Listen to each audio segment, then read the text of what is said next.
Good morning students, कैसे हो आप सब। आई होप आपने अपने हॉलीडेज अच्छे से एंजॉय किए होंगे और अदर एक्टिविटीज़ के साथ साथ आपने अपना हॉलीडे होमवर्क भी किया होगा और अपनी स्टडी पर भी ध्यान दिया होगा।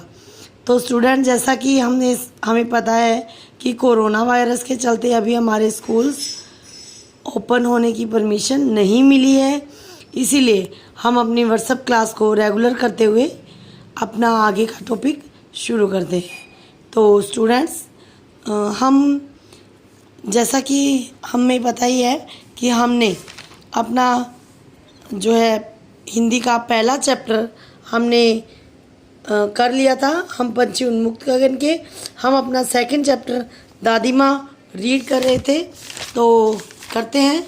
यहाँ तक हमने कर लिया था ब्रह्मा का मन एक सा होता है। इसके आगे का लेसन मैं रीड कर रही हूँ और आज हम इसके क्वेश्चन आंसर भी करेंगे। स्टूडेंट्स, ध्यान से इस वीडियो को देखिए और सुनिए। जहाँ भी आपको कोई भी वर्ड समझ में नहीं आता है उसको सर्कल कर लीजिए और आप मेरे से उसका मीन पूछ सकते हैं। ओके, तो लेट्स स्टार्ट। मुझे भी पास ही एक चारपाई पर चादर उड़ाकर दादी माँ ने चुपके से सुला दिया था। बड़ी हंसी आ रही थी। सोचा कहीं जोर से हंस दूं, भेद खुल जाए तो बाहर निकाल दिया जाऊंगा, पर भाभी की बात पर हंसी रुक न सकी और भंडा फोड़ हो गया। देबू की माँ ने चादर खींच ली। कहो दादी, यह कौन बच्चा सोया है, बेचारा रोता है, शायद दूध तो पिला दूं। हाथापाई शुरू हुई। दादी माँ बिगड़ी। लड़के से क्यों लगती है। सुबह रास्ते में देबू की माँ मिली।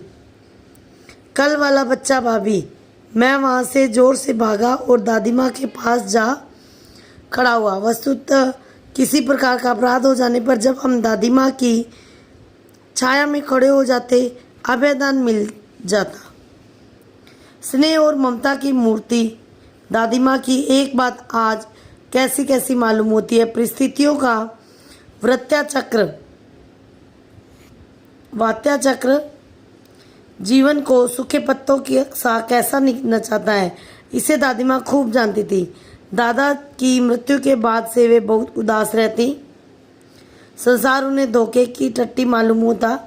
दादा ने उन्हें स्वयं जो धोखा दिया, वे सदा उन्हें आगे भेजकर अपने पीछे जाने की झूठी बात कहा करते थे।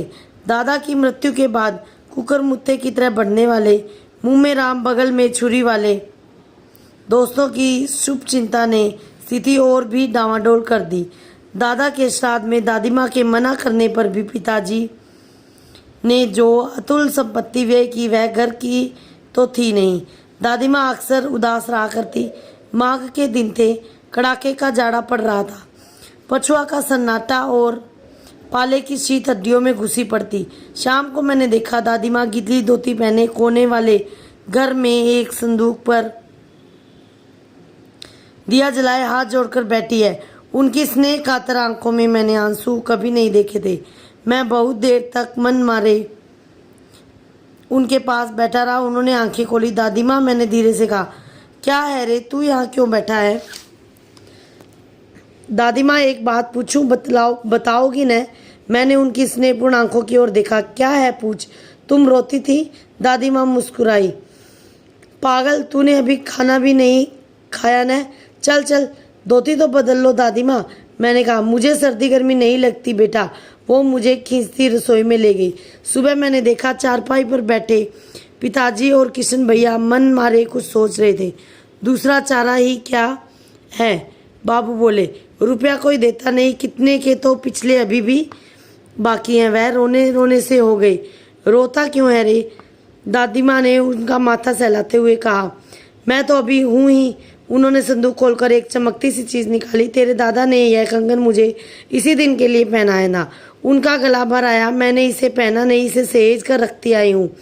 यह उनके वंश की निशानी है। उन्होंने आंसू पोंछकर कहा, पुराने लोग आका पीछा सब सोच लेते थे बेटा। सचमुच मुझे दादी माँ श्राप भ्रष्ट देवी सी लगी। धुंधली छाया विलीन हो गई, मैंने देखा दिन काफ़ी चढ़ आया है। पास के लंबे खजूर के पेड़ से उठकर एक कुआ अपनी घिनौनी काली पांखें फैलाकर मेरी खिड़की पर बैठ गया। हाथ में अब भी किशन भैया का पत्र कांप रहा है। काली चींटियों सी कतारें धूमिल हो रही हैं। आंखों पर विश्वास नहीं होता। मन बार बार अपने से ही पूछ बैठता है, क्या सचमुच दादी माँ नहीं रही? तो स्टूडेंट्स, ये हमारा चैप्टर कंप्लीट होता है और इसके बाद बुक वर्क जो है, क्वेश्चन आंसर जो है वो मैं उसकी पिक सेंड करती हूँ। जिस पर टिक कर आए क्वेश्चंस पर, वो क्वेश्चंस आपको करने हैं। Okay, stay home, stay safe. और इसके साथ साथ स्टूडेंट्स, आपको अपना हॉलीडे होमवर्क भी कल सबमिट करना है। ओके।